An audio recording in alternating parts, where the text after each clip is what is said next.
Welcome, everyone, to the most accurate podcast, our first episode of the off season. I'm excited to get back into football. I am one of your hosts, Brandon Niles. With me are my excellent co-hosts, Eakins and Chris Allen. Chris, how you doing, buddy? I'm doing okay. Not gonna lie. Trying to take in as much of the off season as possible, and by saying I'm taking in as much of the off season, I mean being away from football, Twitter, and all that. I have enjoyed my vacation. I've enjoyed just being able to spend time with my family and just veg out for a little bit. But now I kind of think of this time of the off season as like coming back to, let's say, like summer school or something like that, where you recognize all the faces, you remember, like you see all these people that you know, like even being able to talk to you guys, because we haven't talked in, what is it, almost been like 2 months? It's been too long. Right. Long. So it's just like you're coming back, seeing all your old friends and whatnot, but there's no big test. I mean, there's no games going on right now. It's just all about soaking up new information. So I'm happy to be here and talk with you guys for like the first video podcast we've done. I think this is like our first real show together, right? But yeah. But Jen, how are you doing, Jen? I'm good. Like you, I've enjoyed the break. I've been kind of 1 foot in, 1 foot out of the football world.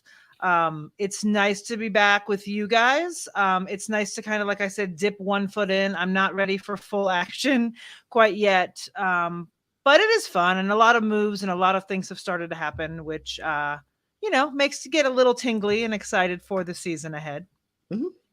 And I think that we should, I guess, probably talk about that kind of stuff, right? Well, I guess, Brandon, how are you? We didn't really find out how you are. Right. How are you doing, Brandon? I'm doing good. I'll be honest. I missed you both. I kind of wandered aimlessly in the internet sphere with no one to listen to my incredibly dull banter, and I need the self-affirming experience of speaking with the two of you each week. I need this in my life. And but I'm doing good. I'm ready to get back into it. I'm very excited about all the activity that's gone on. And let's get to it. Jen, what is in the news?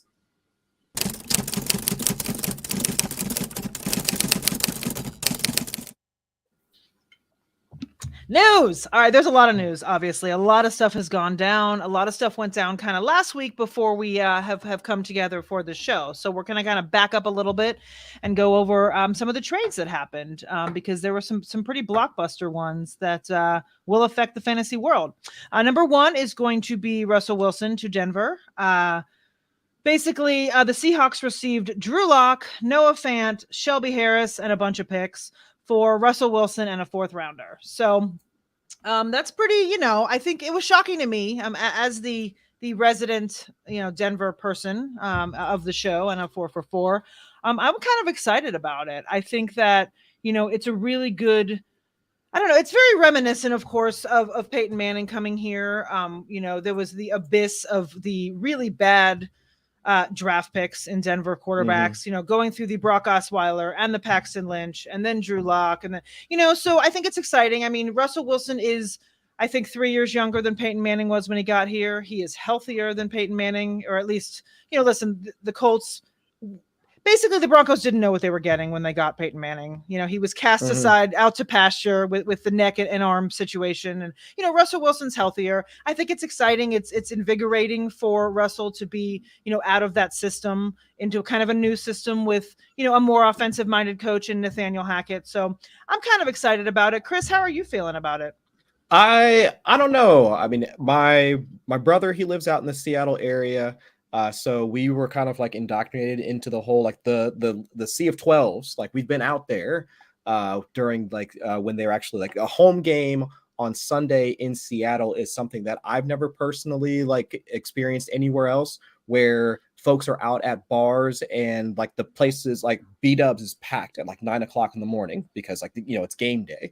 So just like the whole, I guess, legend of Russell Wilson, the Legion of Boom and all that other stuff, and just what he brought to that city and kind of revolutionized, or I guess reinvigorated that fan base, is just, so it's kind of sad to see like the changing of the guard, like, because it wasn't just him, it was also Bobby Wagner getting released. So essentially that entire Super Bowl team, or that like, I guess, mini dynasty that they had for about 4 or 5, 6 years or so, it's just all gone now. It's just completely broken up. So it is kind of sad to see that transition in just our little portion of history. But for Russell Wilson, I'm excited to see him try and take this next step like in his career And at least stylistically, looking at what they could possibly do in Denver, it doesn't seem to be completely different than what we would expect of him. Because, you know, they brought over Nathaniel Hackett, who was with Green Bay under Matt LaFleur. And looking at the way the offensive tendencies for the Packers for the past few years, it's not really that different from what Russell Wilson was doing in Seattle. They were running at a fairly slow pace. Actually, Aaron Rodgers and like the Packers, they were 31st, 32nd in neutral pace for the past couple of years.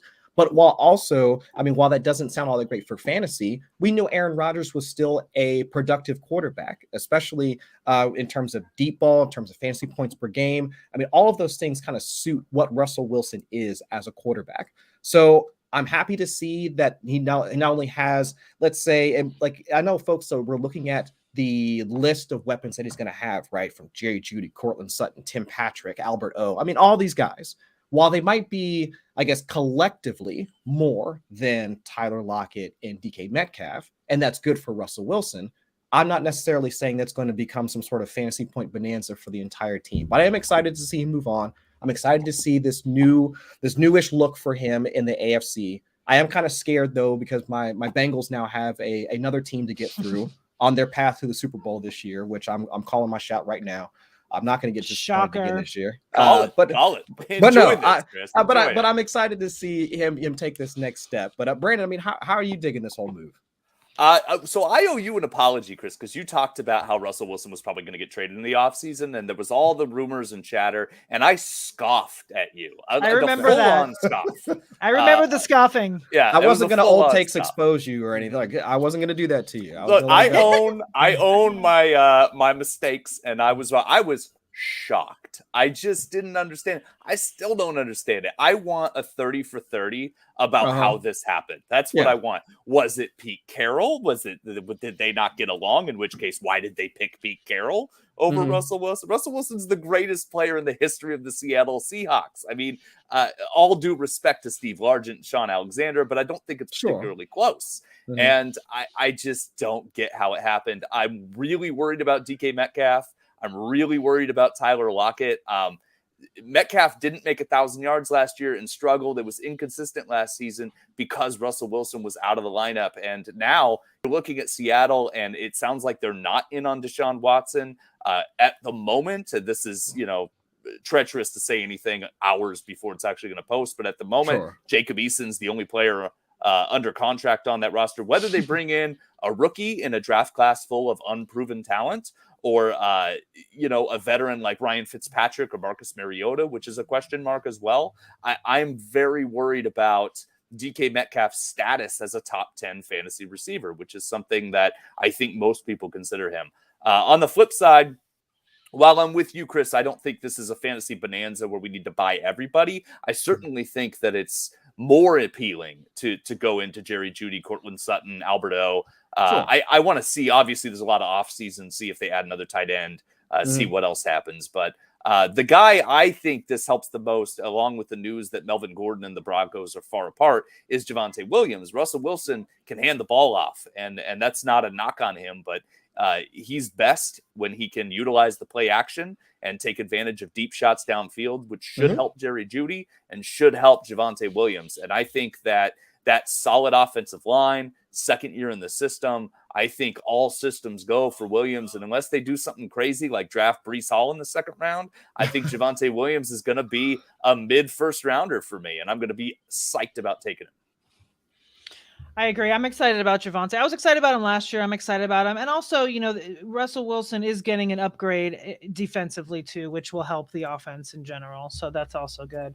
Shall we move on to the next little trade that happened? And that would be, I don't know how exciting it is for you guys. For me, it's a meh, but Carson Wentz to the Washington Commanders, which that's the first time I've said that professionally this season. Right, yeah. The Commanders. It feels good. Yeah, it's all right. I don't hate it. At that point, I got Washington football team. Like I was down. I was kind of used to it. They should have just kept it. I liked it too. My problem is I keep saying the Commandos, and that means something completely different. Yeah, that's a little different. Yeah, absolutely. That's my only issue. So Colts get two picks this year, a second and a third. They get a next year third round pick that becomes a second if Wentz plays 70% of the snaps.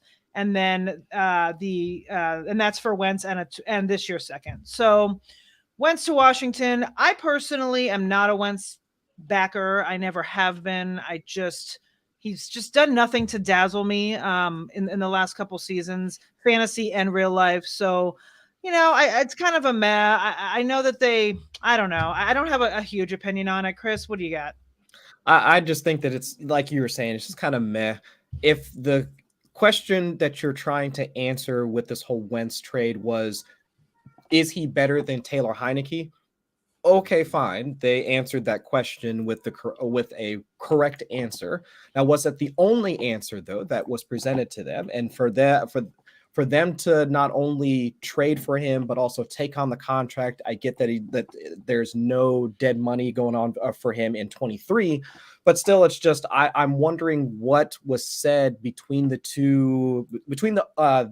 ownership, or the front offices on both sides to make that happen, because they know about the drama that happened with Carson Wentz when he left Philadelphia. And so now for Frank Reich, who was essentially his only backer, to also be out on him at this point, it's just now you're not taking just damaged goods, it's like damaged goods at this point. So I would just love to be a fly on the wall during that negotiation process.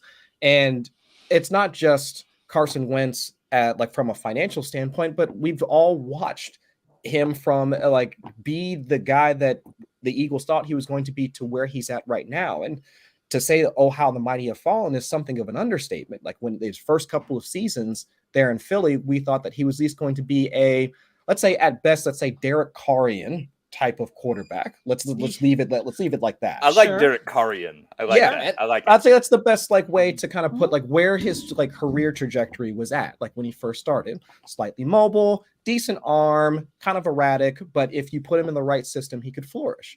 And that really, the numbers kind of bore out, because he was towards at least in the top half of the league in both EPA per play and completion percentage over expected. But over the past 3 years, he's been below average in both metrics. I mean, he was almost he was dead last, before he got booted out of Philadelphia last year.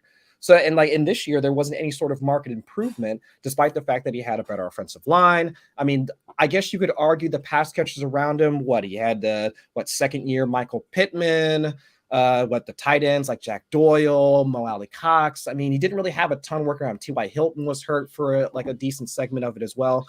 So regardless, I think that Jacksonville game essentially sealed the deal if he didn't already have both feet in the grave prior to that. So I get why they've done why they made the move, but it's just a lot of folks are saying this is the best quarterback that Terry McLaurin ever had. That's not saying much. And for the rest of and for any of the other pass catchers that folks might have been excited about, Logan Thomas, et cetera, it's just kind of for me, it's just a lateral move. Like we were just talking about with the Denver guys, I'm actually more excited to draft some of those guys. It really doesn't move the needle for me for any of the guys that are a part of Washington's.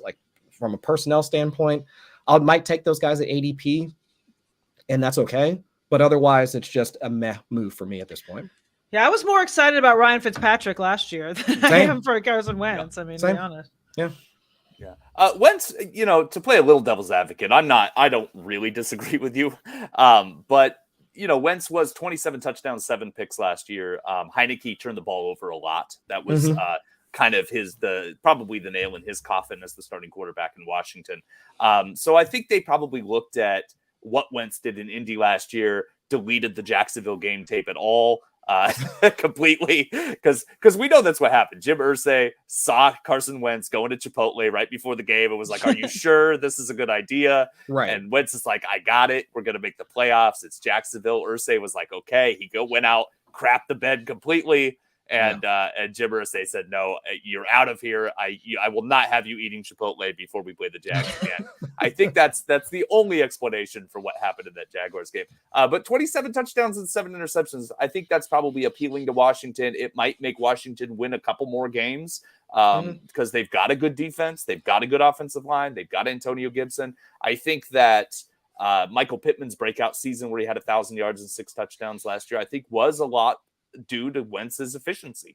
He was very efficient last year, completed 62.4% of his passes, and that Jacksonville game took it down a notch. But you saw him Yeah, but you saw him when he had to throw the ball more than 30, 35 times, he struggled. When he threw the ball 20, 27 times, that team hummed and he threw multiple touchdowns and he was a viable fantasy streamer. I think that we might see similar production this year. I'm not worried about Terry McLaurin because I don't think Wentz is going to be any worse than Heineke. I think that the gunslinging mentality, while that might help McLaurin, it also created too many turnovers. So I'm still buying, like you said, Chris, the Washington weapons in the same way I was before. I'm not really concerned, but I am kind of eyeing Wentz in the same way that I eyed him last year as a streamable QB1 option in one quarterback leagues. Good matchups where I think it's going to be ball control and hope for 2-3 touchdowns. I think that that's going to be very possible. And I think Washington, when they struck out on Russell Wilson, they just thought we need an upgrade and this is going to do it. They're going to pay a lot of money for it, but I think that's what they were thinking. Yeah, I can already see my future in writing the quarterback streaming column this year, and I'm still going to be writing up Carson Wentz again, but now I'm just going to have to change the initials or whatever after and just say, instead of Colts, it'll just be Commanders. Yay. Yeah. Guys, I was just looking, our 4for4 underdog fantasy ADP app is now up and running. So I was just looking at Terry is currently going as wide receiver 17 in the fourth round. So his ADP is right now is 38. So. Okay. See, that seems about right, honestly. Yeah. That seems about right. Yeah. On the flip side, Jen, Colts wise, like we got to assume we're not going into the season with Sam Ehlinger as the starting quarterback, right? And what kind of options do they have available? How worried are you about the offensive weapons in Indy? I feel like we've all kind of been out on them for a couple years now. So it just kind of will continue that way for me. I think Mo Alley Cox and is going to be, didn't Doyle retire? Did I read that somewhere? Yeah. Doyle retired and the Colts did re-sign Alley Cox. So Alley Cox I feel like 3-year deal, something like that. 3 years. Yeah. So I feel like he'll be viable in best ball. I don't know if he'll be a redraft tight end. But I think, Pittman's always kind of around, but I don't think that I will be going after any of those guys. It depends. I mean, we'll see what happens if they somehow land if they land Watson, or I don't know, if they, something happens where they get a viable quarterback, then that would possibly raise some of the, but it's always kind of the same. You got Paris Campbell, you got, they're all kind of there, but none of them are really super sexy to me, at least. I don't know. All right. Should we move on to this is basically before we hit free agency, which we know is a lot. There was one more trade. We had Amari Cooper to the Browns, and basically Dallas is getting a 5th round pick, and then both teams essentially just swapped 6 rounders. And so, Amari Cooper is now going to the Browns. I actually wrote an article for 4for4 that came out yesterday that kind of highlighted my feelings on it, and I will just sum it up very quickly. I'm not super psyched. I think Cooper will be a nice person in PPR because I think he's going to get a lot of targets. But I just think in that Kevin Stefanski offense, I just don't see it happening. He just can't really support a legit wide receiver 1. It's just way too run heavy. They were, I believe, they ran the 6th most times last year, and then they were like 28th or 29th in passing. So I just think that while Amari Cooper's great, he is aging a little bit, and I think he will get a lot of targets. So I think PPR wise, he may be all right, but I don't know that he's going to be like a wide receiver. I'd consider him like a wide receiver 3, maybe a wide receiver 2, depending if they upgrade from Baker. I'm just not a Baker fan, so I think between Baker and Stefanski, it's kind of a no for me. What do you guys think, Chris? I'm kind of in your camp. I mean, I've been an Amari Cooper fan just because like wide receivers has been one of the positions I've typically looked at. And with his route running ability, I think he would probably be a good fit for Baker because that's essentially the type of receiver that he needs. I mean, Baker Mayfield, like for all of his strengths, I mean, being accurate when needed, not necessarily something that you're looking at. I mean, he was, I think, at bottom half of the league in terms of completion percentage over expected last season.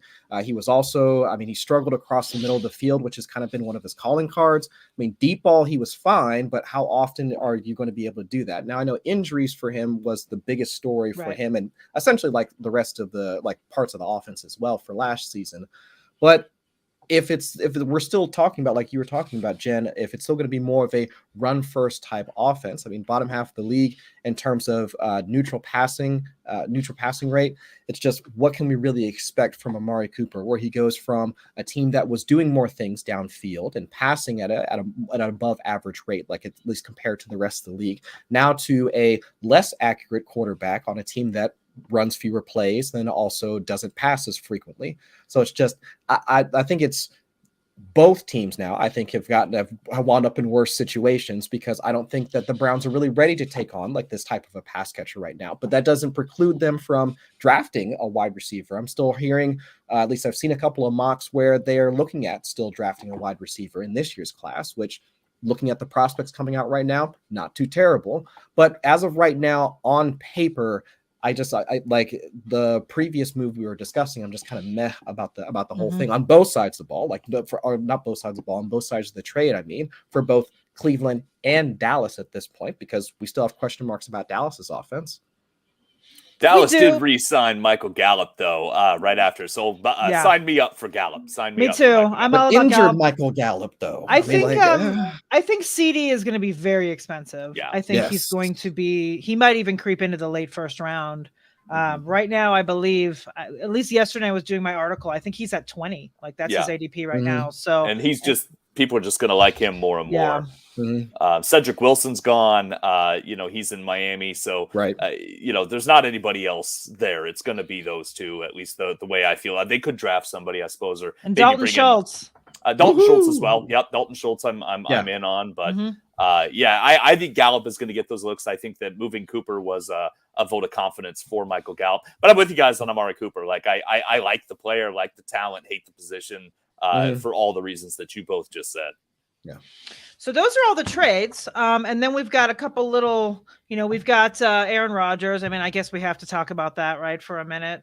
If not, we get a nasty note from John Paul. Right. If we don't talk about so he's Depends what we say. Depends what we say. I did read today that Adams is going to refuse to be playing on the tag. So that should be interesting to kind of see what happens there. I mean, you guys have any thoughts on either one of those guys? Or you got to think they get it done. You got to think that, they're clearing space right now. And I think a big reason why they're clearing space is to make Devontae Adams the highest paid receiver in the history of the game. We just saw Christian Kirk get a ridiculous amount of money. So Devontae Adams's agent probably did like a spit take at those numbers, and is now like buying extra homes and things like that in the Caribbean. But I think that deal will get done. It's just a matter of when, not if. Yeah, this is just complete assumption at this point, but my thought is that Aaron Rodgers wouldn't have agreed to come back if he didn't at least have some sort of assurances that they would wind up bringing back the wide receiver that he's passed the most to, has the most rapport to, and the one that's, likeliest to be there, because we're seeing reports about Marquez Valdes-Scantling getting some run in free agency at this point. It looks like he might be signing elsewhere. Yeah. So, if Devontae Adams isn't there, and honestly, if I was Aaron Rodgers at this point, Devontae Adams is coming back, I'd be like, you know what, I will retire now. Like, because you're looking at, Alan Lazard, Alan Lazard, and what's his name, Robert Tonyan. No, the other dudes. Saguara, Josiah. Josiah. Yes. I was thinking Jesse St. Brown. Yeah, I'd love to see them get in the Jarvis Landry sweepstakes. I've heard rumors Kansas City and lots of different teams being interested. New Orleans was the other one I heard. New Orleans, that's right. That's right. I'd love to see Green Bay get involved in that. I feel like that would be a great fit as well. But sure. None of that's going to affect anything. Rodgers is still going to be a very solid fantasy quarterback to go after. Usually is available at a time that maybe he shouldn't be in drafts. You can usually snatch him up in the 7th round or so because he's aging. And then Devontae Adams, arguably the best receiver in football. Arguably. Right. For sure. The other thing that happened last week that we can touch on real quick is just Chris Godwin and Mike Williams staying with their teams. That's something that I think they were both, there was speculation of them both possibly going elsewhere. Godwin, obviously, now that Tom Brady is back, that, I guess changes that. And then Williams was extended as well. Do either of you have thoughts on either of that? For Godwin, I know they're still trying to work out a long-term deal for him because this will be second year on the franchise tag, which is a pretty hefty hit against the cap. especially now with Tom Brady coming back. I would think now that the Bucs are going to be even more incentivized to restructure his current deal, because they're going to need to make space for whatever other free agents or guys that were intended to hit free agency for the Bucs. I'm sure now they'll probably want to stay now that one of the best quarterbacks in all of football has decided to unretire and come back to the squad. And they're down 2 guards already. They're going to have to Ali Marpet, and then that. Also they lost who was the one that just signed with Cincinnati today. I forget his name. Kappas? Alex Kappas, I think. Yes. Yeah. I'm probably butchering that pronunciation. We need Justin Edwards for the offensive Yeah, line, exactly. Yeah. But I mean, so that's the domino that now falls. I mean, that's essentially 2 dominoes that have fallen for the Bucs that they essentially didn't plan for. They probably were like, okay, we'll tag Godwin and figure something out. But they figured they might have had the cap space in order to figure things out. But with Brady coming back, now it's like, oh, well, shoot, we have to pay him and then all the other guys that we want to try and bring in so we can try and, push all of our chips in and see if we can take over the NFC, since at least their path to getting back to the Super Bowl is a bit easier now with the NFC South in complete disarray, unless Deshaun Watson winds up going there at some point. But I think between the Bucs and then with Mike Williams now with his deal, I mean, it looks like the Chargers are essentially, they are doing what smart teams would do when you have a quarterback on a rookie contract at this point. Yep. I mean, signing Mike Williams, I mean, making the trades that they have so far in order to bolster their defense, with the signing of J.C. Jackson earlier today. And then who was the defensive player that they Khalil Mack. Khalil Mack, thank you, from Chicago. Yeah. Right. So it's just like, this is what you do if you have a smart team that's willing to know what they have on offense, know what they need to work on defense. And now that their Super Bowl odds have probably increased dramatically over the past few days.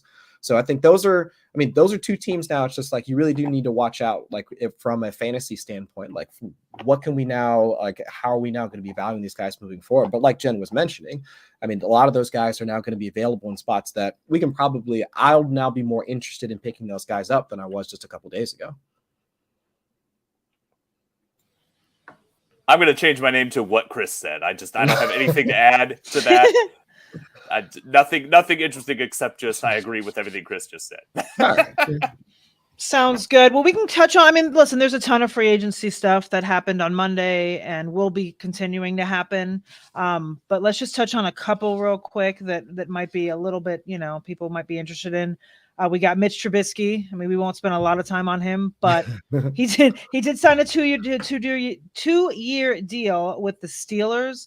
I personally, I'm kind of surprised that he I don't want to say committed this early, but I thought that maybe he would drag it out a little bit and maybe see more teams. I mean, I don't know. I know he was rumored to the Giants for a while, but he signed with the Steelers.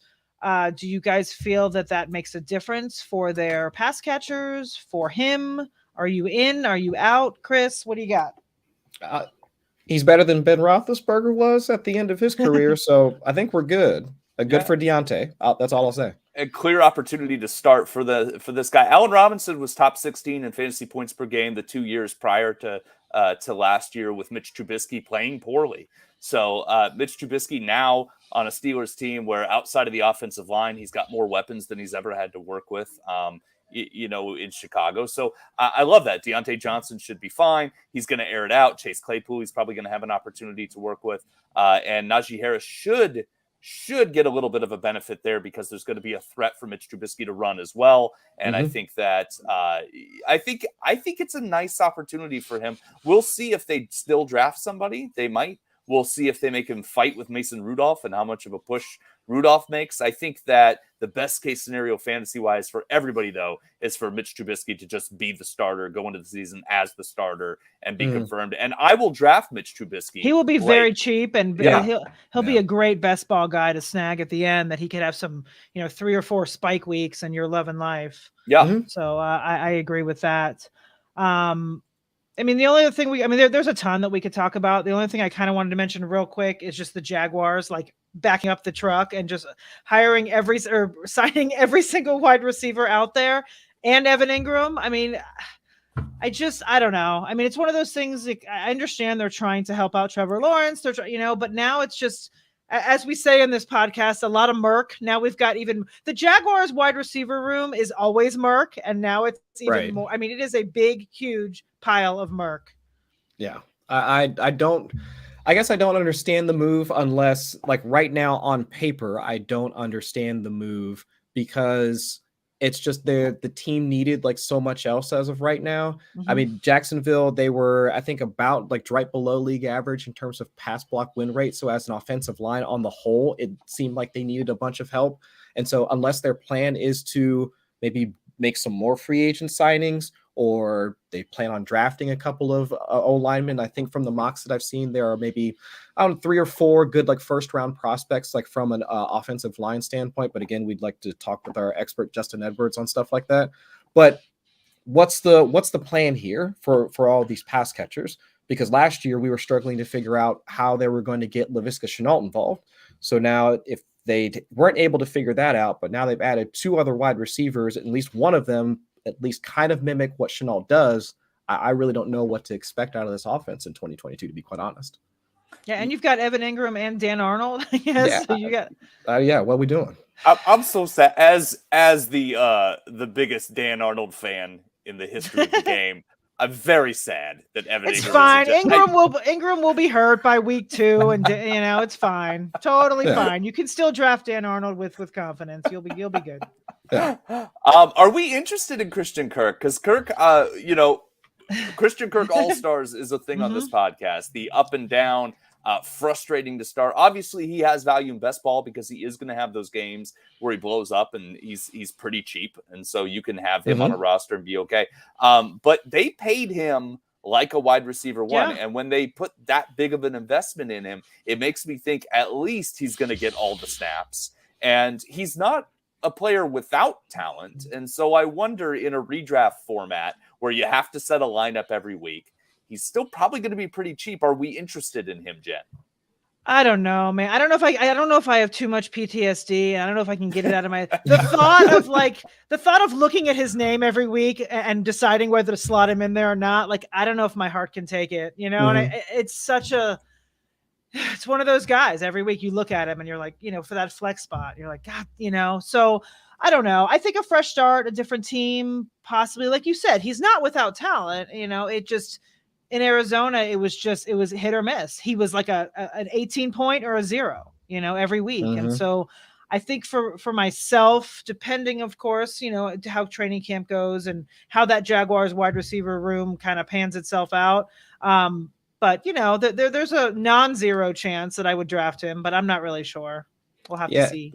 At least for me, it just comes down to, can he be effective as the guy that, like you were outlining, Brandon, like that they've paid him to be? If they've paid him like a wide receiver one, can he function as one, even though statistically speaking, he hasn't operated as one? Now, DeAndre Hopkins came over to Arizona he's been there 2 years now. So in 2020, he played the full season with Christian Kirk there. So we didn't really get a chance to see Kirk on his own, but we saw that this past year with Hopkins dealing with his injury that essentially had him sidelined for about half the season. And so looking at PFF, one of the statistics they use is yards per route run efficiency stat. And with Hopkins on the field, Christian Kirk had a 2.08 yards per route run. So that put him up with some of the other wide receiver ones in the league. So like Tyler Lockett, Terry McLaurin, guys like that. So that's good. But without DeAndre Hopkins, he actually fell down to a 1.6 yards per route run. So he was down around Tyler Boyd, Adam Thielen. So it's like you could see like the drop off between him and the rest of the offense, like when they didn't have that number one receiver out there on the league, on the field with him. So if we don't have that other guy, like if he doesn't have another field stretcher, like the Marvin Jones-esque like type of guy to pull a defense away to allow him to operate in those intermediate to deep-ish areas of the field that he was capable of doing last year, I don't really know what we can expect. And also, what type of routes is he going to be running? Because like we were talking earlier, I mean, he does have a diverse route tree, but is he going to be asked to do the same things that Laviska Shenault was going to do? Or is he going to be asked to do some of the stuff that DJ Chark was doing, where he was running it when he had a higher ADOT, that 13, 14, 15-yard ADOT? So it's just without having any sort of expectation about what this offense is going to be expected to, how he's going to operate in this offense, I really can't put any sort of value on him at this point, especially seeing how and we can't say that Trevor Lawrence is a better quarterback than Kyler Murray. So it's just, we're moving from at least a good situation to, at the very least, a minimally worse situation. It could be great in the long term, but I don't know. At least for this year, I might be out on Christian Kirk just to see how things work out. Super risky, super risky. He'll be cheap, but redraft, like you both Yeah. said, tough to bank on that. Lots of other free agency things to talk about. We won't get too far to that. We're running low on time. And also John Daigle will probably cover all this news in depth on the Thursday episode. He also has a fantastic tracker available at 4for4.com. Go check it out. He's monitoring not only the fantasy relevant positions, but also guards and tackles and the defensive players. And as we're starting to learn in this ever expanding fantasy industry, every position matters in some regard, whether it's game script or anything else. Before we get into our stat of the week, I wanted to mention this is the 500th episode of the Most Accurate Podcast. 500. And to celebrate, we're going to give away a free 4for4 Pro subscription. All you need to do is subscribe to our YouTube channel, send a screenshot to our Twitter account. That's at 4for4 football. That's 4FOR4 football. So go subscribe, send that screenshot over on Twitter, and we will announce a winner within the next week or so. And get your free subscription, and congratulations to everyone, not just the three of us, but John Paulson, Anthony Stalter, John Daigle, and the 4for4 crew in general on 500 episodes. So I want to start something for this offseason for fun. We're going to go into a new segment called Stat of the Week.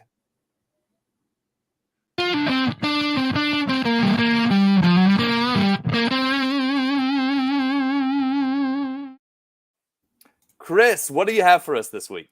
All right. So since this week is our 500th episode, I wanted to, and that's a huge milestone. So like you were saying, congrats to all the 4for4s that have been putting the show together for however long and making sure that we have a platform in order to spread some of this news. And so since it's a big milestone, I figured I'd use a milestone statistic for this first episode that we've got going here today.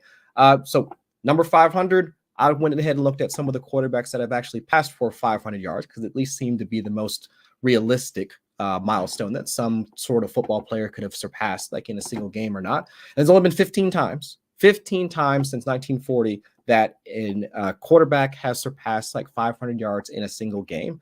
And of those 15 passers, actually Drew Brees, he's done it twice. Other notable players or quarterbacks that have surpassed like 500 yards in a game, Eli Manning, he's done it. Tom Brady, of course. Like, why was I not surprised to see him on there? Ben Roethlisberger, Boomer Esiason, to go back to talking about my Bengals. And then, of course, the strangest one that I saw on there, Matt Schaub.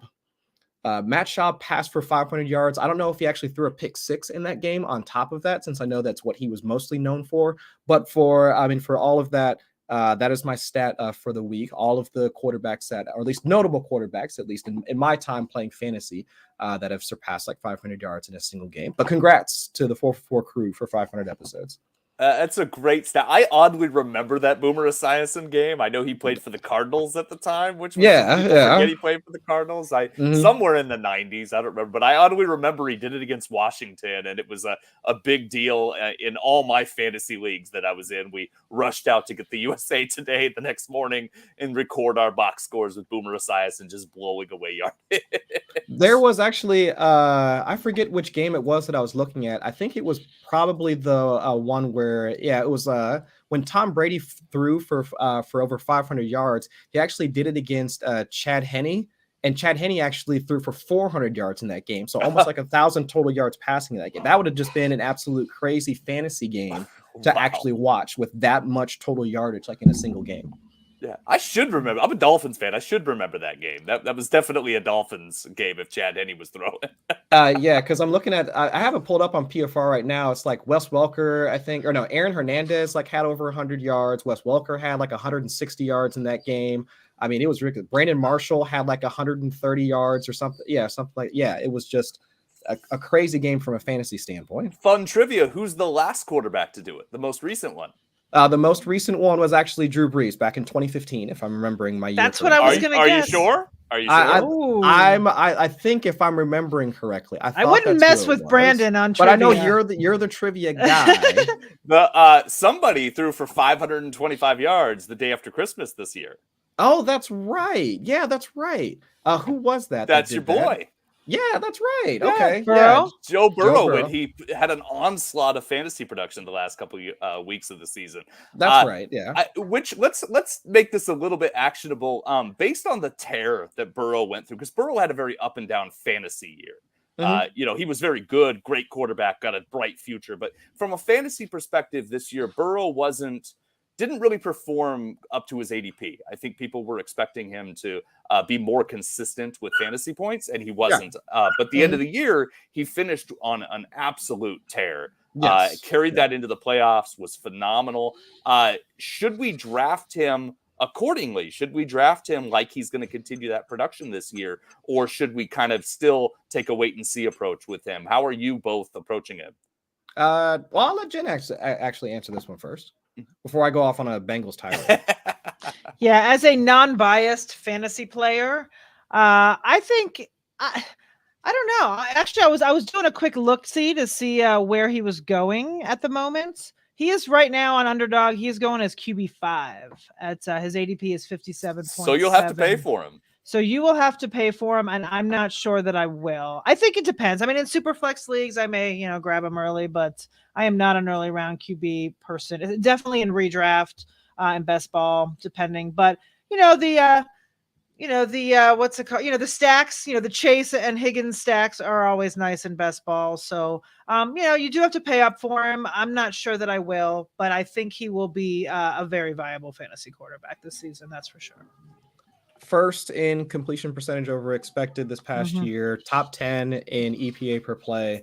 I mean, he's a good quarterback, and that was with a poor offensive line because, as we saw with the very last play of the Super Bowl, that is what wound up doing them in. But now with the changes that they've made to the offensive line, at least just on the first day with the free agent signings, we should at least hope that their offensive line should be able to hold up a bit more.